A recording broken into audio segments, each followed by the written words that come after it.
Live हो जाने दीजिए बाबू।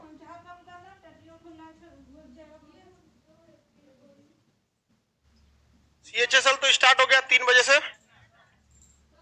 होली बाद उसमें 1 घंटा और ऐड हो जाएगा रीजनिंग के लिए। अभी तो उसमें 3 ही सब्जेक्ट चल रहा है, GS, मैथ, इंग्लिश।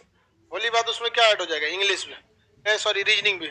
चलिए बाबू, सब लोगों को गुड मॉर्निंग। देखिए, बल आघूर्ण या टॉर्क किसे कहा जाता है? किसी भी चीज को घुमाने के लिए बल आघूर्ण की जरूरत होती है, टॉर्क की जरूरत होती है।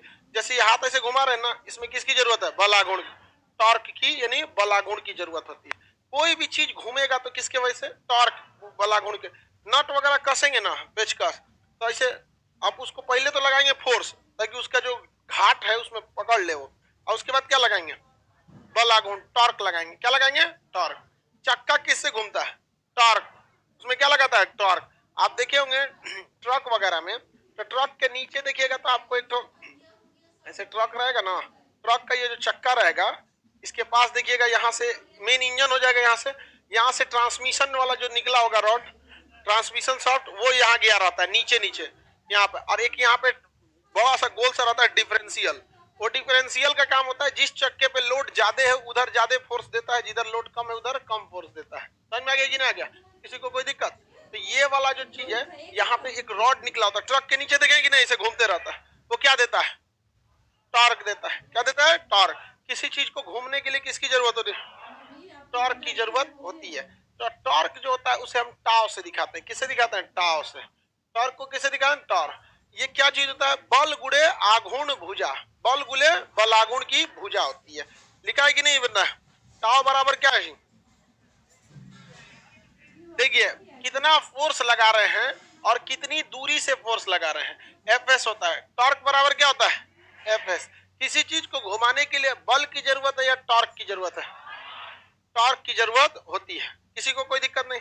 अब टॉर्क को बढ़ाएंगे तो आप अगर बल को बढ़ा देंगे तो टॉर्क भी बढ़ जाएगा, लेकिन ये कोई समझदारी थोड़ी है कि बल बढ़ाएंगे तो एनर्जी ज्यादा लॉस होगा। लेकिन अगर हम दूरी बढ़ा दे तो टॉर्क क्या हो जाएगा? बढ़ जाएगा। दूरी बढ़ा देंगे तो टॉर्क क्या हो जाएगा? बढ़ जाएगा। जैसे दूरी क्या चीज है, यहां हम एक पेचकस ले लिए, इस टाइप का पेचकस हो गया। अब इसमें क्या है कि हम वो हुक जो होता है इसको लगा के नचाने वाला, इस टाइप का, इससे किसी चीज को घुमाएंगे, ठीक है? तो ये दूरी नापी कहां से जाती है? कहां पर ये फंसा हुआ है? यहां से, और हमारा हाथ कहां है? यहां तक। इसी को हम लोग क्या कहते हैं? ये दूरी है पूरी कंप्लीट, जिसे हम क्या कहते हैं? एस। अब बताइए बाबू, अगर हम एस की वैल्यू बढ़ा देंगे,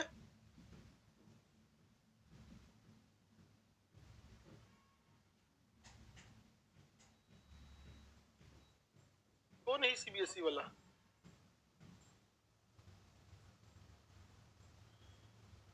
एक वो नौटंकी करता है CBSE वाला, अंग्रेजी में कुछ नसीहत दे रहा है।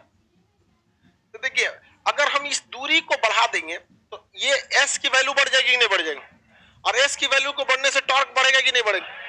टॉर्क बढ़ जाता है। इसलिए देखिएगा, जो हैवी पेचकस होते हैं, हैवी, जो बड़े बड़े नट को खोलने रहते हैं, वो छोटा नहीं रहेगा, क्या रहता है? लंबा रहता है। छोटा नहीं रहेगा बल्कि क्या रहेगा? लंबा। बड़ा ऐसे पेचकस को अगर खोलना रहेगा तो इसके लिए क्या रहेगा? बहुत लंबा बना देगा उसको। यहाँ पे एक चपटा सा देगा इसे, और इसके पीछे जो हैंडल लगाएगा वो बहुत बड़ा लगा देगा वो, ताकि क्या बड़ा हो सके? टॉर्क बढ़ जाए। क्या बढ़ जाए? टॉर्क। क्योंकि जितनी लंबाई ज्यादा रहेगी टॉर्क क्या हो जाएगा? उतना लंबा होगा। अब घुमाने में क्या होगा? आसानी रहेगा। लेकिन अगर मान के चलिए कि कोई छोटा सा नट खोलना है, घड़ी उड़ी का नट खोलना है, तो उसमें ज्यादा टॉर्क की जरूरत है, तो उसका जो पेचकस होता है इतना ही छोटा होता है, ऐसे आराम से खोल सकता है आदमी कोई भी चीज को। तो टॉर्क बढ़ाने के लिए कभी भी देखिएगा फोर्स ना बढ़ाना पड़े, यही तो फिजिक्स है। बल ज्यादा ना लगाना पड़े और काम क्या हो जाए? ज्यादा। टॉर्क मान के चलिए फोर्स बढ़ा देना है, तो फोर्स बढ़ा देंगे टॉर्क तो बढ़ ही जाएगा। तो समझदारी क्या हुआ यहाँ पर? आपको क्या बढ़ाना है? दूरी को बढ़ाना है। टॉर्क बढ़ने से क्या होता है? टॉर्क बढ़ने से कोई चीज आसानी से घूम जाती है, और टॉर्क कम रहेगा तो आपको ज्यादा मेहनत करना पड़ेगा। एग्जाम्पल के तौर पे समझ जाते हैं यहाँ पर, एक व्यवहारिक एग्जाम्पल जिसको आप लोग डेली यूज करते हैं। आपके घर में दरवाजा होगा, इस दरवाजे में एक कब्जा लगा होता है, इस कब्जे के भरोसे आपका दरवाजा झूल रहा होता है। ऐसे दरवाजा होता है इसी कब्जे के भरोसे। अब बताइए ध्यान से, दूरी तो इसी कब्जे से नापेंगे। जहां से वस्तु घूम रही है वहीं से दूरी नापेंगे। तो यहां से हम दूरी इसका नापना चालू करते हैं। देखिए ध्यान से, यहां से दूरी नापेंगे, कब्जा वाला पॉइंट, यहां से पॉइंट से नापेंगे। अगर हम हैंडल यहां लगाते हैं, अमूमन हैंडल कहां लगाया जाता है? एकदम साइड में। क्यों साइड में लगाया जाता है? ताकि दूरी क्या हो सके? बढ़ सके, एस की वैल्यू ज्यादा हो। एस की वैल्यू ज्यादा, जब एस की वैल्यू ज्यादा होगी टॉर्क क्या होगा? ज्यादा, और टॉर्क लगने से घूमने में आसानी होगी। लेकिन अगर यही कोई बकलोल होगा तो ये कब्जा जानते हैं कहां लगा देगा? यहां लगा देगा, यहां सटा के लगा देगा कब्जा से। अभी दरवाजा खुलेगा, खुलेगा, बड़ी मेहनत करना पड़ेगा, बहुत ज्यादा क्या करना पड़ेगा? मेहनत करना पड़ेगा, बहुत ज्यादा। रीजन क्या है? इस बलागुण की भुजा यानी डिस्टेंस क्या हो गई? कम हो गई है, तो टॉर्क भी क्या हो जाएगा? कम, कम हो जाएगा। तो ये तो आप डेली प्रैक्टिकल लाइफ में देखते हैं कि नहीं देखते हैं इसको, टॉर्क को। कोई कुल्हाड़ी रखी हुई है, कोई कुल्हाड़ी, या कोई मान के चलिए यहाँ पे कुल्हाड़ी को सीबीएसई वाला ऑक्स कहता है सब, एक्स, हाँ हाँ एक्स, ऑक्स माने तो बैल हो गया, टांगी हो गया,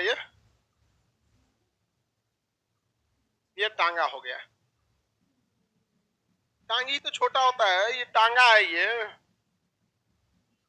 ये टांगा है। अगर आप इसे उठाना चाहते हैं, क्या करना चाहिए? उठाना। अगर ऐसे उठाना चाहते हैं तो बल लगेगा, लेकिन अगर चाहते हैं कलाई के बदौलत उठाए तो क्या लगाना पड़ेगा? टॉर्क। कलाई के बदौलत उठाना चाहते हैं तो क्या होना चाहिए? टॉर्क। अब ये बताइए, इसको उठाने के लिए या किसी चीज को करने के लिए, जब इससे हम लोग किसी चीज को क्या करते हैं? काटते हैं। क्या करेंगे? काटेंगे। तो हम कोशिश करेंगे कि इससे कम बल लगा के ज्यादा से ज्यादा हम क्या ले सके? टॉर्क। तो हम क्या बल को बढ़ाने की कोशिश करते हैं? हाँ, हम क्या बना देते हैं? दूरी। तो कहां पकड़ते हैं? एकदम साइड में, एकदम साइड में पकड़ते हैं ना। एकदम साइड में पकड़ के तब क्या करते हैं? मारते हैं, क्योंकि फोर्स उतना ही रहता है, लेकिन एकदम दूरी पे पकड़ने के कारण जो एस की वैल्यू है यहां से लेकर यहां तक काउंट हो जाती है, यहां से यहां तक काउंट हो जाती है। लेकिन उतना ही दम लगा के यहां पकड़ के काटिए। अरे काटना तो दूर चीज है, चोट लग जाएगा आप ही को। काटेंगे ऐसे, ऐसे काटेंगे, बेटा वाले आके यहाँ मार देगा। समझ में आएगी नहीं? क्या उठाकर काटना पड़ेगा। तो ये दूरी बढ़ाने से टॉर्क की वैल्यू बढ़ जाती है। इसका न्यूमेरिकल जो है, ये तो बच्चों का क्वेश्चन, पकड़ के गुणा कर दीजिए, देगा 40 न्यूटन का बल 3 मीटर की दूरी पर है, टॉर्क बताइए। 4 3 12 120। इसके न्यूमेरिकल में तो दम नहीं होता है। टॉर्क के न्यूमेरिकल में दम होता है जी कोई? उस अभी आप लोग भी बना लीजिएगा, उसको बहुत सिंपल होता है। आगे बढ़े, नहीं बना लेगी लोग तो फिर इसमें हंसने की क्या बात है? हम तो तारीफ भी किए हैं।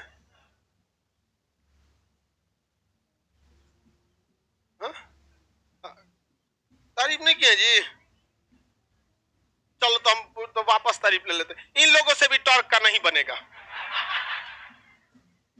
अब खुश तुम लोग बना लोगे ना? चल देखो,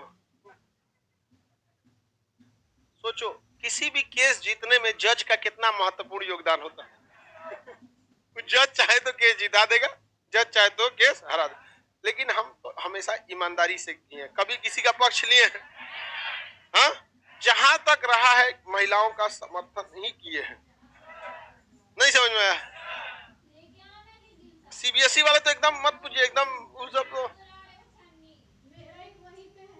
अनपढ़ आदमी भी सीबीएसई को जानने लगा। किसकी वजह से? चलो अब ध्यान दो, किसी चीज को घुमाने के लिए किसकी जरूरत? हाँ, जितना दूर से घुमाएंगे टॉर्क उतना ज्यादा, और जितने पास से घुमाएंगे टॉर्क। जूम आउट करना जी। चलो भाई देखो ध्यान से, अभी एक चेयर है और जूम आउट कर दो, लाइव वाला भी देख ले, बस करो और कर दो।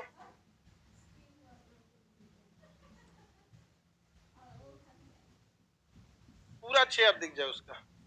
चलो बाबू ध्यान दो इधर, लाइव वाले, ये चेयर है, ये घूम रहा है, इसको घुमाने के लिए किसकी जरूरत है? टॉर्क। इसमें जो घूमने वाला कब्जा लगा है ठीक चेयर के बीचों बीच में लगा है, ठीक चेयर के बीचों बीच। अगर हम यहां से घुमाएंगे तो एस की वैल्यू बहुत कम हो जाएगी, क्योंकि ठीक इसी के नीचे क्या है? कब्जा है, जो घूम रहा है, घिरनी बेरिंग है, तो यहां घूमने में मेहनत ज्यादा लगेगा।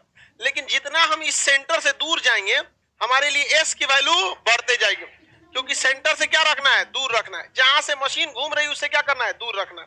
तो यहां से हमें इसे क्या करना है? दूर रखना है। तो हम यहां से घुमाएंगे, जल्दी घूमेगा? हाँ नहीं घूमेगा। देखिए तो एक उंगली से घूम रहा है नहीं, लेकिन अगर यही हम इस सेंटर से दूर आ जाए, यहां आ जाए तो घूम जाएगा कि नहीं घूम जाएगा? यहां आ जाए तो घूम जाएगा। अब एक ही उंगली से घूम गया, लेकिन वही पहले घुमा रहे थे तो नहीं घूम रहा था। समझ में आ गया कि नहीं? क्यों?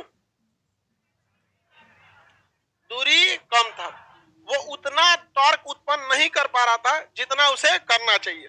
तो ये टॉर्क कह रहा था कि देख दूरी तो बढ़ने वाला नहीं है, तो दम ज्यादा लगाओ। तो हम यहां से भी घुमा सकते हैं, ऐसा नहीं है कि यहां से नहीं घुमा सकते। हमको घुमाने के लिए बस क्या चाहिए? टॉर्क। घुमाने के लिए यहां भी घुमा सकते, लेकिन ज्यादा फोर्स चाहिए। क्या चाहिए? ज्यादा एनर्जी, ज्यादा खत्म होगा। तो किसी भी चीज को घुमाने के लिए क्या चाहिए? टॉर्क।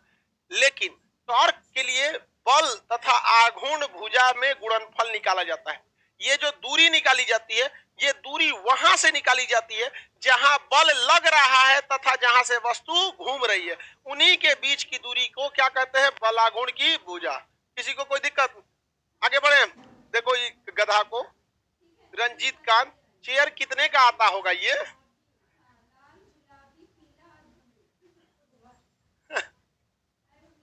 एक एक रहता है सर। चलो जूम आउट करो। हमरा क्या पता रहेगा कितने का आता है? हमको बस जरूरत रहता है, एक चेयर ले आ देना, ला देगा लोग। अब हमको थोड़ी नहीं सब पता रहता है कितना का होगा। क्या करेगा तुम चेयर जान के ये सब का? हम अपने स्टूडेंट लाइफ में चेयर खुद से बनाए थे। जानते हो कैसे? लॉज में जहां रहते थे उसमें एगो स्टील, एगो नहीं लोहा का चेयर आता है, रॉड का इसे घुमा के, और जब पाइप का रहता है इस तरह से घुमा के बैठे वाला, हाँ बीच में जाली रहता है। ये 3-4 गो सबका टूट गया था आपस में, तो कौन सब टेढ़ा होके फेंका था सब छत पे। सबको लाए तीनों को और एक आधा किलो सूतरी खरीद के आए, रस्सी, रस्सी आधा किलो दिया 40-50 रुपए में, इसे आधा किलो रस्सी, और उसको सब जोड़ जाड़ के मस्त वीआईपी बना दिए। 3 कुर्सी मिला के एगो बनाए थे, लग रहा था जैसे मयूर सिंहासन है। उसी को जोड़ जाड़ के पूरा मस्त बना दिए, लेकिन वो हिलता नहीं था। उसको गोदी लेके जाना होता था कहीं कहीं। अरे उसका कोई डिजाइन नहीं था। यहाँ कोई आता था रूम में ना, सबसे पहले उसका ध्यान ये क्या है, what is this, this is Mayur Singhasan. क्या इस सब में पैसा खर्चा करने के लिए यहाँ पे नहीं, उतने से काम चला दो। चौकी का टेबल का काम कर देता था कौन? चौकी। उसी पे पढ़ते रहो। चलो अब ध्यान दो, समझ में आ रहा है कि नहीं आ रहा है? टॉर्क, कोई चीज को घुमाने के लिए किसकी जरूरत है? टॉर्क का एक बड़ा भाई होता है कॉपलिंग, बलयुग्म। टॉर्क का बड़ा भाई क्या होता है? कॉपलिंग या बलयुग्म, दोनों का काम वही है। देखो बाबू, मान के चलिए ये कोई लकड़ी का टुकड़ा है, इसमें आपको छेद करना है। क्या करना है? छेद करना। तो आप कोई छेद करने वाले जैसे नोकीली मशीन ले लीजिए जिसमें आगे क्या हो? नोक बना हो, और ऐसे क्या करते रहिए? छेद करते रहिए। तो क्या लगा रहे हैं? टॉर्क। टॉर्क कितना लग रहा है? जितना इसकी लंबाई है। हालांकि लंबाई के हिसाब से टॉर्क नहीं लगता है, लगता है कि हम पकड़े कहाँ हैं। यहाँ पकड़ लेंगे तो क्या लंबाई बराबर टॉर्क लगेगा? तो मान के छेद करना है तो कहाँ पकड़ेंगे? शुरुआत में कि दूर? हाँ आप लोग बताइए। Very good. तो ऐसे छेद करने के लिए हम यहाँ पे टॉर्क लगाते हैं। टॉर्क से काम नहीं चलेगा, इसका बड़का भाई को लाना पड़ेगा। उसको ऐसे रख के इसमें ऊपर एक ना टी बना देंगे। क्या बना देंगे? टी। अब जब इसमें टी बना देंगे तो ये हो जाएगा, पहले ये छेदेगा इस तरह से घुमा के, उतना अच्छा से नहीं छेद पाएगा। लेकिन अगर इसमें हम टी बना दें तो अब देखिए, इधर से भी बल युग्म, इधर से भी बल, और एक इधर से भी। तब ये बल और बल, बल युग्म क्या बन गया? क्या बन गया? बल युग्म। बल प्लस बल, बल युग्म, कपलिंग बोलेंगे इसे। क्या कहेंगे? कपलिंग। ये वही काम को उससे भी ज्यादा आसान तरीके से कर देता है। समझ में आएगी नहीं? आ गया? ये और ज्यादा आराम से कर देता है। तो देखते होंगे लकड़ी में छेद करने के लिए बर्मा आता है, देखें? अरे वो बर्मा जी नहीं, सोनार वाला बर्मा जी नहीं, बढ़ई के पास एक मशीन होता है बर्मा, और उसी से क्या करता है? छेद देता है। आजकल तो सब चीज हो गया है इलेक्ट्रिक, ड्रिल वाला ले आके कुछ छेद देता है। ड्रिल वाला काम आसान हो गया आजकल। समझ में आ गया कि नहीं आ गया? इसको गिरगिट कहा जाता है। गिरगिट बोलता है मामा। अरे जिसको गिरगिट बोलना है गिरगिट बोलो, कोई मामा बोल रहा है, कोई बर्मा बोल रहा है। कुछ जिसको जो मन बोलो, आप लोग भी कोई दिमाग दीजिए, क्या दे रहे हैं लोग? हाँ मामा, मामा, चलो जिसको जो इंग्लिश में इसे बलयुग में या कॉपलिंग कहते हैं, फिजिक्स में से क्या कहते हैं? कॉपलिंग या बलयुग, कॉपलिंग या बलयुग। ये और घुमाने के अच्छा काम करता है, बलयुग घुमाने का क्या करता है? अच्छा, लेकिन बहुत जल्दी ये फोर्स को डिस्ट्रीब्यूट कर देता है। जैसे साइकिल चलाएंगे ना, तो साइकिल में भी तो सेम कंसेप्ट होता है। हाँ, पुरान जमाना का साइकिल, जो हम लोग के एज में जब साइकिल थी तो इसको ऐसे चलता था साइकिल, या सेम यही होता था, इधर ऐसे घुमा देता था ऐसे, आई वो टन टन टन वाला घंटे, और उसका धीरे धीरे रेंजर आ गया ऐसे करके, भैंस के सींग ऐसा एगो हेन्ने से उठा देता था, एगो हेन्ने से, उसको क्या हो गया? तो रेंजर हो गया। उस समय हम लोग का रेंजर, जब हम लोग के समय आया था रेंजर, तो समझ जाइए कि उस समय वो उसका वैल्यू राफेल जैसे था। रेंजर लेके आज कोई लड़का रेंजर निकल गया तो आदमी कितना अमीर घर का है बताओ यार, जेब बेजोस। उसको हम लोग जेब बेजोस की नजर से देखते थे, यार रेंजर लेके जा रहा है यहाँ पे। और वो तो बताइए साइकिल में क्या होता है? कॉपलिंग। साइकिल में क्या होता है? कॉपलिंग, हैंडल को फटाफट घुमा देता है कि नहीं? रिक्शा में कॉपलिंग होता है, बलयुग में होता है। बलयुग बड़ी तेज घुमा देता है, किसी चीज को फटाक से घुमा देता है। देखते हैं कभी कभी साइकिल तेज घुमा दो, सोचो पलट जाता है हैंडल वाइज से, देखें कि नहीं देखें? पलट जाता है इस टाइप का। टेम्पू में भी होता है वहां पे। अब ये बताइए, साइकिल पे तो कम एनर्जी लग रही है, रिक्शा पे कम एनर्जी लग रही है, समझ में है कि नहीं? लेकिन कार अगर लीजिएगा, फोर व्हीलर लीजिएगा, बहुत हैवी पावर का इंजन होता है, कम पावर का इंजन होता है। 150 150 150 180 की स्पीड में गाड़ी चलती है, मतलब बिहार में नहीं, बिहार में उतना चलबे कहां करेगा। अब बताइए उतनी हाई स्पीड में अगर आप स्टेयरिंग संभालने के लिए, जो गाड़ी का स्टेयरिंग, उसको क्या दे देंगे? कॉपलिंग, कॉपलिंग दे देंगे, तो बहुत जल्दी फोर्स को क्या कर देता है? डिस्ट्रीब्यूट। हाई स्पीड में चल रहा है, कौन भैंस आया घुमाया ऐसे, भाई वो इतना घुमाएगा तो चक्का फटाक से पूरा घूम जाएगा, एक्सीडेंट होना एकदम फिक्स है। इसलिए देखिएगा टेम्पू में ही क्या देता है ये वाला, लेकिन अगर टेम्पू भी ज्यादा पावर का दे देगा ना, तो उसमें गोलका दे देगा चक्करिया स्टेयरिंग, समझ में आ गया कि नहीं? स्टेयरिंग दे देगा। बताइए फोर व्हीलर में अगर ये दे दे तो आसान तो यही रहेगा, आसान यही रहेगा, हैंडल आराम से गाड़ी चला रहा है हैंडल। लेकिन दिक्कत ये होगा कि वो बड़ी तेज फोर्स को डिस्ट्रीब्यूट कर देगा, तुरंत मारेगा फटाक से घूम जाएगा। इसलिए वहां क्या देता है? स्टेयरिंग।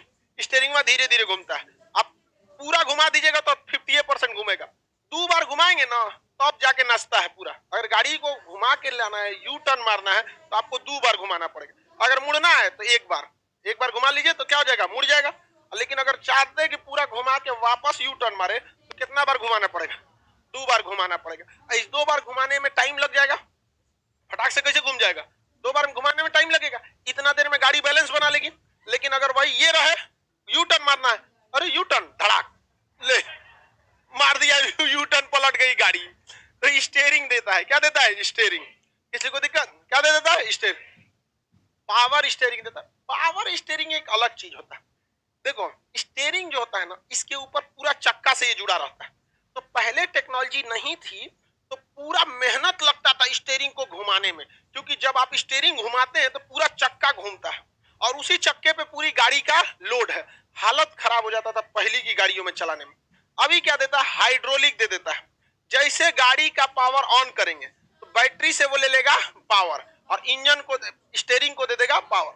अब स्टेयरिंग आप जैसे थोड़ा सा घुमाएंगे तो आप ही के इशारा से वो क्या करने लगेगा? घूमने लगेगा, तो बहुत मस्त घूम जाता है। अब तो एक उंगली, अब आप स्टेयरिंग इतना हल्का गया कि एक उंगली से चाहेंगे तो पूरी गाड़ी का स्टेयरिंग घुमा सकते हैं। लेकिन तब तक जब तक गाड़ी का इंजन ऑन है, ऑफ होने के बाद नौ जाम हो जाता है। कभी कभी जाम में गाड़ी, मान के चलिए चला रहे हैं गाड़ी, पावर स्टेयरिंग है, तो पावर स्टेयरिंग में आप तो पावर लगा ही रहे हैं, साथ में गाड़ी का बैटरी भी आपके स्टेयरिंग को क्या दे रहा है? पावर। आपके हिसाब से घूमने में उसकी मदद कर रहा है।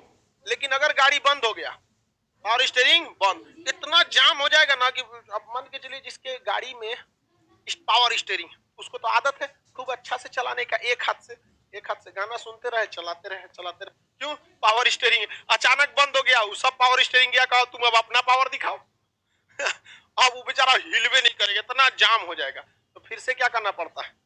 ऑन करना पड़ता है। पावर ऑन करो तो फिर से वो पावर देगा। कहा कि समझ में आ गया, गाड़ी चलाएंगे यहाँ पर। साइंस नहीं रहेगा तो बहुत दिक्कत हो जाएगा। पहले बेचारे ट्रक ड्राइवर को बहुत दिक्कत होता था, अपने दम पर पूरा ट्रक घुमाता था। अब उन लोगों में भी तो पावर स्टीयरिंग आ गया, अब आराम से। जेसीबी में वही है, अब किसी गाड़ी में नहीं है। अब कोई भी गाड़ी है, सब में क्या है? Power steering. पुरनका रख ले होगा तुम अभी तक, हर चीज में अब सब आ गया। किसी को दिक्कत? हाँ? देखो बकुला ट्रेन को स्टीयरिंग से चला रहा है, खेत में लेके जाएगा किसी, समझ में गया? बेचारा कितना सीधा है, ये पिटाएगा ब्याह बाद अपनी पत्नी से, हम गारंटी दे रहे हैं। कुछ उल्टा सीधा पूछेगा, पीट देगी इसको। बेचारा कितना सीधा कर। अच्छा ट्रेन में ट्रेन पटरी के हिसाब से चलती है, ना कि स्टीयरिंग के हिसाब से। पता चला ड्राइवर कहियो है, ले चल खेत में लेके चल खेत में लेके गुजरेगा, लग रही है ये कौन चीज जा रहा है खेत में जा कहां पाएगी, भैंस जाएगी, इतनी भारी होती है वहां पर। तो ये समझिए, बलयुग में बलागुण से तगड़ा कौन होता है? बलयुग। बलागुण से तगड़ा बलयुग में होता है। कोई दिक्कत है? लेकिन बलयुग की खराबी बताए ना आपको, पावर डिस्ट्रीब्यूट फटाक से कर देता है, इसलिए गाड़ियों में आप क्या नहीं दे सकते? हाँ, हैंडल नहीं दे सकते। किसी को कोई दिक्कत नहीं है? अगला देखते हैं, सेंटर ऑफ मास। अगला टॉपिक क्या है? Centre of. सर एरोप्लेन में क्या होता है? एरोप्लेन में यॉक होता है। एरोप्लेन में क्या होता है? यॉक होता है। वो भी स्टीयरिंग टाइप का ही होता है, स्टीयरिंग यॉक होता है इस टाइप का। पगला गया ये, देखो ये इस टाइप का होगा स्टीयरिंग एरोप्लेन में, इस टाइप का उसमें हैंडल होता है। ये इसको पकड़ के ऐसे, इसी को दोनों को पकड़ के ऐसे उड़ाता है। ये कई डायरेक्शन में काम करता है, नीचों काम करता है, ऊपरों काम करता है, आगे पीछे सब काम करता है। यॉक होता है इसको। कोई दिक्कत? जहाज उड़ाएगा क्या? मत उड़ाओ लोग, हमरे बैच का लड़का नहीं, ये उड़ाए तो ठीक है। उसके साथ पैसेंजर के साथ साथ जमीन पे के आदमी भी खतरे में रहेगा, केकरा खोपड़ी पे पटकेगा कोई ठीक नहीं है नहीं समझे? आगे अब देखते हैं सेंटर ऑफ मास। हिंदी में उसे कहते हैं द्रव्यमान केंद्र। Centre of mass, centre of mass Hindi में क्या कहेंगे? द्रव्यमान केंद्र। द्रव्यमान केंद्र, सेंटर ऑफ मास। देखिए कोई भी चीज जो है वो एक बड़े आकार की होती है, लेकिन उसका एक ना एक कोई ना कोई सेंटर पॉइंट होता है, जहां पर उसका टोटल वेट जो होता है स्टेबल होता है, उसी को हम क्या कहते हैं? Centre of mass. जैसे कोई व्यक्ति का नाभि जो होता है वो उसके लिए क्या होता है? सेंटर ऑफ मास होता है। ये नाभि जो होता है ना, ये जहां रावण मराया था, यहाँ पे उस सेंटर ऑफ मास पे क्या रखा था? अमृत रखा था। वहां पर उसको लेके घूमना जरूरी था, अमृत को घरे रख के आता है नहीं, घरे रख के आता, कोनो दूसरे फोड़ देता, दिक्कत हो जाता है, यो दिक्कत था। नहीं समझा? कहीं भी रखता, लेकिन किसी को बताता नहीं तो बच सकता था। नाभिये में रखा था, विभीषण को नहीं बताता तो बच सकता, तब वो नहीं बचता, तब ब्रस्ट फायर मारते एकदम इधर से भयानक पूरा गोली, मतलब वहां पे। तो नाभि जो होता है ना, रावण अपना वो सेंटर ऑफ मास में ही क्या रखा था? नाभि। तो नाभि जो होता है ना, हम लोग के टोटल मास यहीं पर होता है, टोटल वेट यहीं होता है। हम कितना भी झुक जाएं नहीं गिर सकते जब तक हमारा सेंटर ऑफ मास ना झुके, यानी नाभि ना झुके। हम इतना गिर जाएंगे तो कुछ होगा नहीं, गिरेंगे। रीजन क्या है कि आप हमारी बॉडी को देख रहे हैं, बट मेरा सेंटर ऑफ मास अभी भी वही है। अब इधर घूम जाएंगे, गिरेंगे नहीं।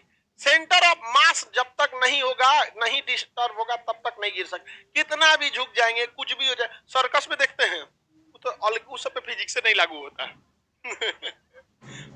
उन लोग का अलग ही है, प्रैक्टिस बहुत बेचारे किए रहते हैं। हम तब तक नहीं गिरेंगे जब तक क्या ना हो सेंटर ऑफ मास। अब इस तरह से पूरा पैर और सब इधर ले आके करते हैं, गिरेंगे नहीं गिरेंगे। लेकिन अगर सेंटर ऑफ मास से घसका दिए तो एक ने कर देते हैं तो गिर जाएंगे, नहीं गिर जाएंगे। सेंटर ऑफ मास किसी भी चीज का सेंटर में रहना चाहिए, वहीं से उस वस्तु का क्या होता है? भार डिसाइड होता है। टोटल वेट किस पर होता है? सेंटर ऑफ मास पे। कोई दिक्कत? जैसे किसी तराजू पे हम अपना हाथ रख देंगे तो क्या मेरा पूरा भार बता देगा? खोपड़िया रख देंगे तो, पैरवा खाली रख देंगे तो, लेकिन लेट के बस यहाँ पे नाभि रख देते हैं तो हम बता देगा। जैसे यहाँ तराजू रख देते हैं, यहीं पे लेट जाता है, नाभि है।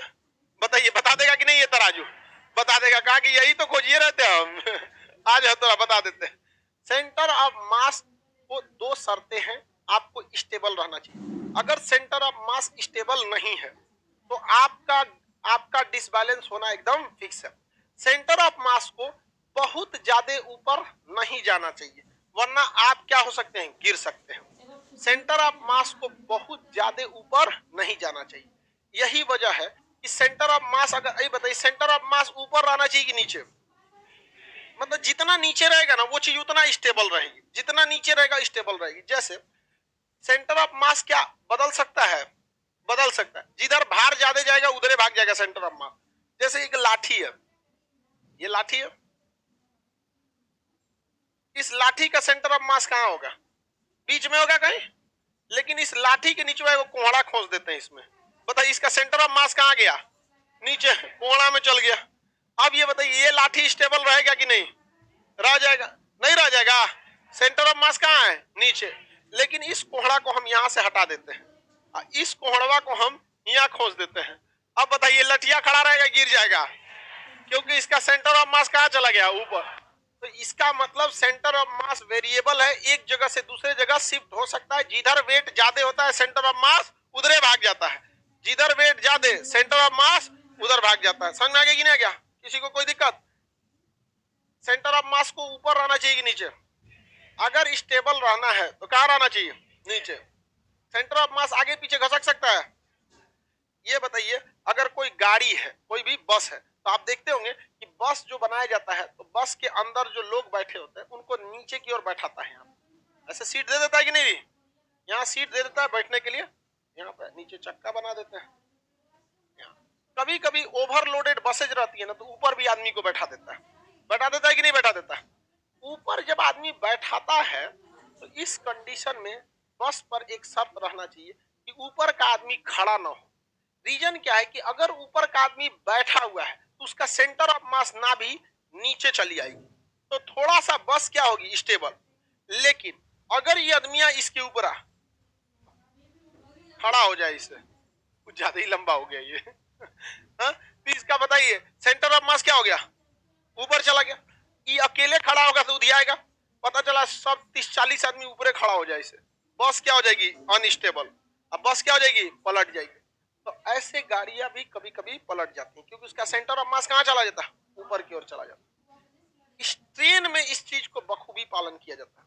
ट्रेन क्योंकि बहुत लंबी होती है, ट्रेन बहुत लंबी होती है, तो उसके सेंटर ऑफ मास को दो जगहों पे ध्यान दिया जाता है।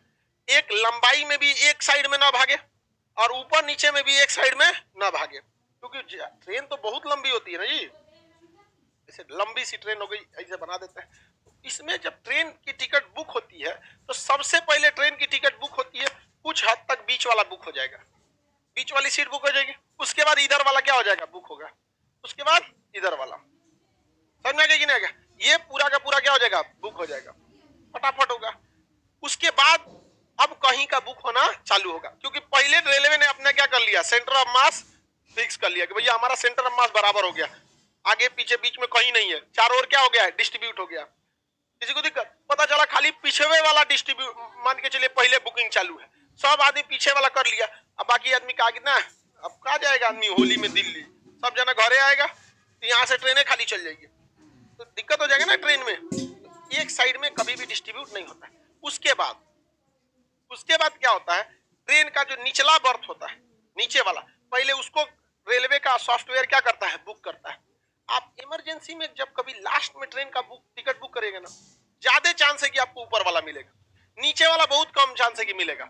रीजन क्या है कि रेलवे को अपना सेंटर ऑफ मास लेके चलना है उतने लोगों को साथ में। पूरा ट्रेन का केवल क्या कर दिया? ऊपरे वाला बुक कर दिया, और उसमें भी पूरा पता चला, उसको क्या पता कैसे आदमी है, भयानक भयानक मोटा मोटा आदमी है। हमरे में वजन 80 किलो है, एक 80 केजी। अब हमारे जी से कैसे 300-400 आदमी चढ़ गया ऊपरे ऊपरे, सब सेंटर ऑफ मास कहाँ चल जाएगा? ऊपर। डिस्टर्ब हो जाएगी नहीं ट्रेन, और कहीं हाई स्पीड में घूम गई तो पलट सकती है। तो इसलिए पहले क्या करता है? नीचे वाला बुक करता है। हवाई जहाज में भी सेम कंडीशन, उसमें ऊपर नहीं बैठता है आदमी, उसमें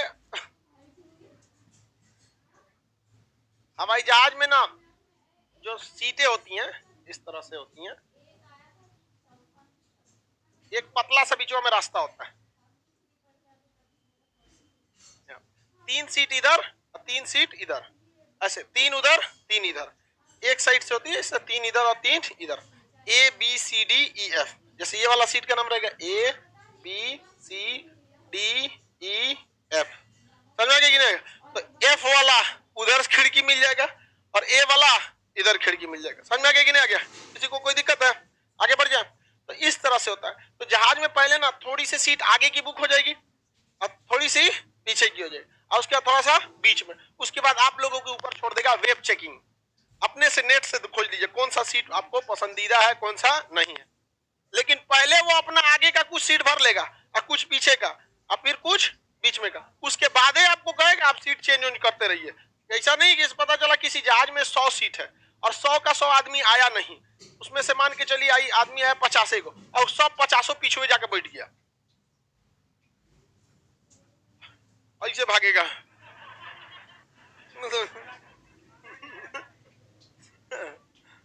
आज में भागेगा। कभी कभी मेढकवा दौड़ता है सब पनिया के ऊपर, वैसे ही भागेगा। इसलिए भाग रहे हैं यहाँ पे, गड़बड़ा देगा वहां। लोकल ट्रेन में जगह कहाँ रहता है? लोकल ट्रेन में हर जगह ये पहुंच देता है, उसका चारों ओर सेंटर ऑफ मास आ जाता है। जनरल बॉगी में देखिएगा इतना लोड हो जाता है कि ट्रेन का जब ब्रेक लगता है तो ब्रेक शूज इतना लोड रख के घिसने लगता है तो अजीबे महकेगा। देखिएगा ब्रेक लगेगा तो लगे जैसे कोई टायर जला हुआ है। ब्रेक शूज एकदम क्या होता है, रगड़ाते रहता है। ट्रेनों पे चलान मारना चाहिए। मोटरसाइकिल पे 3 आदमी बैठ गया तो तुम्हारा ओवरलोडिंग, ट्रेन में नहीं। हालांकि उसमें नहीं कर सकते क्योंकि मोटरसाइकिल में किसी भी तरह का सेफ्टी प्रिकॉशन नहीं रहता है। ट्रेन में तो सेफ्टी ही सेफ्टी है, सबसे सेफ माना जाता है ट्रेन को। एक्सीडेंट के बाद भी बहुत ज्यादा जान नहीं जाती है और सबसे अनसेफ हवाई जहाज। गए तो गए, बहुत कम में चांस रहता है बचने का। मैं ऑफिस में बैठकर क्लास कर रही हूँ, लेट से आई होगी, लौटा दिया होगा यहाँ से, जैसे लग रहा है कि चांद पे बैठ के क्लास कर रही है। कितना अच्छा से बता रही है, ऑफिस में बैठे हैं। हाँ, लेट से आओगी अब कोई भी तो कहाँ बैठ जाएगी? ऑफिस में। एक टीवी लगा देंगे होली बाद ऑफिस में, उसी में बैठ के देखेगी। सीरियल लगा देगी, से रिमोट हटा देंगे वहां। किसी कोई दिक्कत? आगे बढ़े। तो हवाई जहाज में भी क्या कंडीशन होता है? सेम कंडीशन होता है। किसी को कोई दिक्कत नहीं ना? कितनी सीटें होती है? 3 इधर 3 इधर। और छोटका जहाजिया रहेगा तो 2 इधर 2 इधर। यहाँ पर उसमें एक और को नियम कर रखता है सब, जैसे A B C D E F. समझ में आ गया कि नहीं आ गया? कोई दिक्कत? हाँ, वो फाइटर प्लेन में एक सीट में रहता है, उसमें उसका तो पूरा हथियारे से सेंटर ऑफ मास रहता है। फाइटर प्लेन को बनाया जाता है, उसका इंजन पावरफुल बनाया जाता है, कहीं से घूम घाम के निकल जाती है। फाइटर प्लेन को इस नियम पे काम नहीं करता है। किसी को कोई दिक्कत नहीं ना? आगे बढ़े। एक बार हम फ्लाइट में जा रहे थे, मेरा सीट था एफ, 16F करके था। जैसे हर लाइन में होता है, जैसे ए ई लिखेगा तो यहाँ बैठेंगे, 2 ई लिखेगा तो इसके पीछे, 3 ई लिखेगा इसके पीछे। हमारा कोई था एफ था तो हम जाके यहाँ बैठ गए अपने जगह पे। अब 16F या कुछ एफ था। देखो भाई साहब आप कहे कि उठिए, क्या दिक्कत है भाई? कहे कि मेरा सीट है। अब देखिए उनके पे लिखा था सी, तो कहा देखिए ए बी सी, हम कहता हम जाएंगे डी ई एफ, बाहर चल जाएंगे। सोचा नहीं हमारा बाहर भेज रहा है, इधर से ना गिनती करेगा कि जहां से मन तो वहां से गिनती करने लगेगा। खड़े गिनती कर दिया। हम कहे भाई आपको अगर बैठना है विंडो साइड में बैठिए, हम उब गए हैं विंडो साइड बैठ बैठ के। सीधा नियम का है समझा रहे हमको कि यहाँ से ए बी सी, हमारा उदिया के फेंक देगा बाहर। बैठिए यहाँ पर। तो शुरू में कोई भी, हम लोग भी जब फर्स्ट टाइम बैठे थे तो बहुत शौक था कि किनारवा वाला दे दे। हम पहली बार जब जहाज में बैठे थे तो हमको बीचवा में बैठा दिया यहाँ पे। अब उधरिया को बहुत भयान सीबीएसई वाला आदमी था, जब झांके तुम क्या सोचा? तो पहली बार आए हैं, कौन सी हाइट रहा है यहाँ पर। जब हम देखे कैसे दिखता है, यार बहुत खड़ूस आदमी है यार ये। यहाँ पे पूरा दिल्ली तक ऐसे ही पहुंचते ले गया यहाँ पर। उसको समझना चाहिए कि फर्स्ट टाइम है। अब बहुत पहले 4-5 साल पहले गए थे, जब फर्स्ट टाइम बैठे थे। तब कोई भी फर्स्ट टाइम बैठता है कहीं पे भी तो उसको लगेगा, एक मन में क्यूरियोसिटी रहती है, नीचवा कैसे दिखता है, वो ऐसा कूच देखे हमरा। अब तो इतना बैठ गया आदमी कि आदमी जब जाता है तो देखता है कि शकले से लग जाता है कि नहीं नौसिखिया है। समझ में आ गया? तो आदमी खुदे दे देता है, साइड हो जाओ यहाँ पे, खुद ही चले आओ यहाँ पर। वहां पे। अब चूंकि हम लोग का पहले से प्री प्लान रहता है तो टिकट बुक करने के टाइम पे प्रेफरेंस मिल जाता है विंडो सीट। अब जैसे कोनो का नया नया शादी ब्याह हुआ है तो खोजेगा कि भैया हम साइडे में बैठ जाए, देख देख के जाए आदमी नीचे क्या है, कोई पहली बार गया है वहां पे तो खुदे आदमी दे देता है, जा भाई बैठ, तुम किनरे बैठ, उधरे बैठ जा।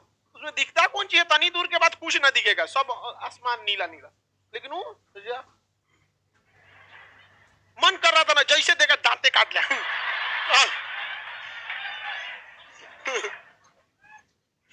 ट्रेन में रहता था काट लेता आदमी दांत, दूसरे स्टेशन पे भाग जाता, उसमें कहा भागेगा, बोगी टाप जाता उन्हें दूसरे में, भाग यहाँ पे, बोला टीटी को यहाँ में। उधर से चल समताप मंडल में जाके दांते काटेंगे, उतार के पकड़ लेगा कौन आदमी है रे।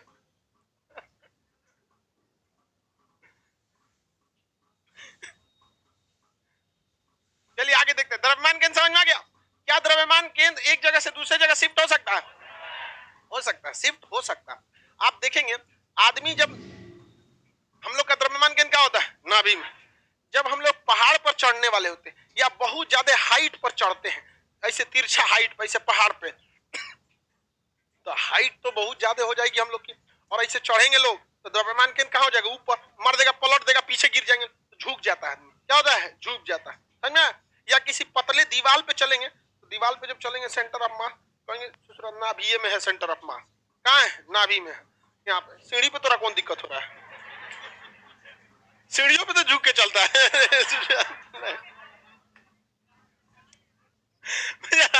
बगुला तुम। हाँ? अच्छा बांस वाला सीढ़ी हो, हाँ बांस वाला सीढ़ी पे आदमी झुक के चलता है, तो बोलना बांस वाला सीढ़ी। फाइटर प्लेन, देखो फाइटर प्लेन जो होता है वो बहुत पावरफुल होता है, उसको बाहर में गया सेंटर ऑफ मास, उसका इंजन इतना पावरफुल होता है कहीं से घुमा उमा के क्या करता है? निकाल देता है।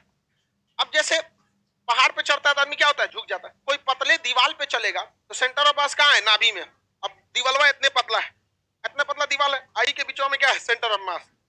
तो नीचे सेंटर ऑफ मास ने गया, लद दे चल जाएंगे नीचे। तब आदमी कहता है क्या करे? सेंटर ऑफ मास को थोड़ा फैला देते हैं तो ठीक रहेगा। आदमी हथवा ऐसे फैला देता है, देखिएगा पतला दीवार पे चलेगा ना ऐसे आराम आराम से।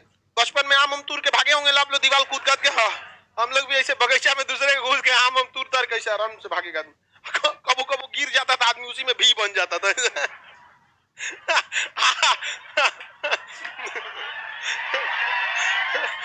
बहुत हाथ गोड़ तुरवा के कई बार आदमी आया है आम तोड़ने में बचपन में। तो आदमी क्या करता है? ऐसे फैला देता है हाथ।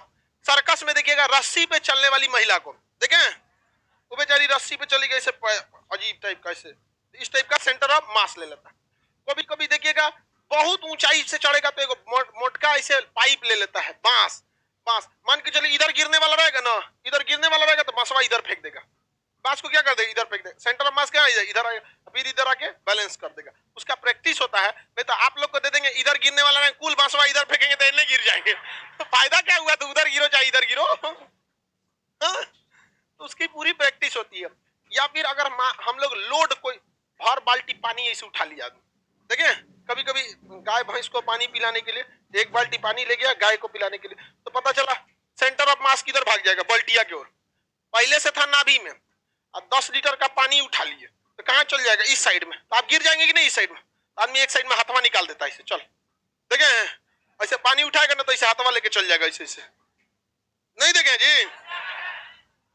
गाय भैंस जिसके यहाँ होगी वो लोग पानी उन्हें पिलाया होगा, सबको पिलाए होंगे आप लोग, तो उसमें आदमी ऐसे साइड में क्या करता है? हाथ उठा देता है, तो वो हो जाता है centre of mass. Centre of mass को हमेशा क्या करना चाहिए? बीच में रखने की कोशिश करना चाहिए, और बहुत ज्यादा हाइट पर नहीं होना चाहिए, थोड़ा सा क्या होना चाहिए? नीचे। एक गाड़ी है फॉर्च्यूनर, बहुत हाइट पर बनी हुई है गाड़ी है। उस फॉर्च्यूनर गाड़ी के ऊपर सनरूफ नहीं है। सनरूफ गाड़ियों के ऊपर एक सिस्टम होता है, ऊपर का छतवा हट जाता है, उसमें 2 लेयर होता है। अगर आपको केवल नीचवा का लेयर हटाना है तो लेयर हट जाएगा, ऊपर शीशा बचेगा, पानी बरसेगा तो देखते रहिए भट भट भट भट। अब मान के चलिए शाम का समय है, मौसम का भी आनंद लेना चाहते हैं तो नीचे वाला कर्टेन भी हटा दीजिए और शीशा भी हटा दीजिए, पूरा अच्छा दिखेगा। अब पता है बरसातों में दोनों हटा दिए, ले पूरा भीग जाएगा, अंदरवा पानी भर जाएगा, काछो फिर निकाल के गाड़ी में घुस गया, टाइटेनिक। तो फॉर्च्यूनर गाड़ी इतनी हाइट पर है, बहुत हाइट पे। अब उसको लोगों ने कहा कि भैया इतनी महंगी गाड़ी है, 40 से 45 लाख के बीच में आती है, 30-40 गया जमाना। अभी 40 से शुरू होती है, 45 तक जाती है। 40 से 45 लाख की गाड़ी है, उसमें सनरूफ देना चाहिए। लोगों ने कंप्लेन किया उसको सनरूफ चाहिए, तो कहा कि आपको सनरूफ चाहिए, हमारा गाड़ी हाइट इतना ज्यादा है कि सेंटर ऑफ मास हमको खुदे टेंशन होता है कैसे नीचे करे, तो नीचे एक्स्ट्रा 2-4 किलो लोहा जोड़ के हम नीचवा का भार बढ़ाते हैं कि इसका सेंटर ऑफ मास कहाँ हो, नीचे।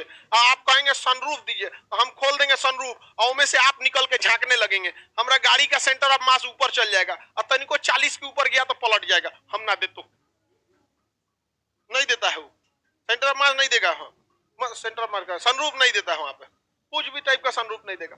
लेकिन जो हाइट की, जिन गाड़ियों की हाइट कम रहती है उसमें क्या देता है, सनरूफ दे देता है। हा? बस में सनरूफ थोड़े, वेंटिलेटर है वो, बस में कौन सनरूफ निकाल के चमकेगा। वो छोटा सा वेंटिलेटर दिया है कि कभी ऑक्सीजन की कमी हो जाए, क्योंकि बहुत ज्यादा लोग होते हैं, तो उसको खोल देता है और हवा तेजी से घुसने लगती है, बहुत ज्यादा लोग होते हैं बस में।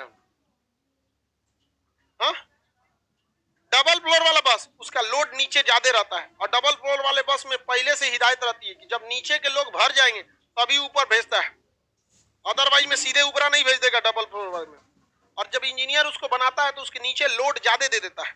अब उसमें देखिएगा ना, डबल फ्लोर वाले बस में एक और खासियत क्या होती है, ऐसे डबल फ्लोर वाला रहेगा ना तो ऊपर आएगा सोने के लिए दे देता है, स्लीपर दे देगा। अब इसमें सेंटर ऑफ मास ऊपर भाग सकता है, तो क्या करते हैं सब ऐसे बसों में, जो फ्यूल वाली टंकी होती है ना, बहुत बड़ा बना देते हैं सब, बहुत बड़ा। तो जो 2000 लीटर का, 1000 लीटर का यहाँ, 1000 लीटर का यहाँ, बीचवा में डाल देते हैं, तो जा ऊपर सुतल रहो। अब 2000 लीटर अगर तेल लेके जा रहा है, 2000 मतलब उसमें जब 20 आदमी का तो अपने रखा है, 20 कौन सी 30 आदमी का, 30 आदमी का ऊपर के लोड को, तो ये तो केवल फ्यूल क्या कर दिया, बैलेंस कर दिया। तो नीचे कैसे भी करके क्या किया जाता है, बैलेंस किया जाता है। इंजीनियर का काम होता है ये सब। नौका का क्या होता है, नौका मतलब क्या होता है जी, नाव में। हाँ, नाव में भी कभी कभी सेंटर ऑफ मास दिक्कत होता है, पलट जाता है। देखिए मेला वाला में अक्सर पलट देता है सर नाव। जी, हाँ वही सेंटर ऑफ मास तैरने के टाइम पे मेटा सेंटर होता है, नाव में नहीं। आगे बढ़ते हैं, चलिए अब आगे का क्लास कल समझा देंगे, ठीक है। निकलिए, जिनका इकोनॉमिक्स नहीं है निकलेंगे लोग।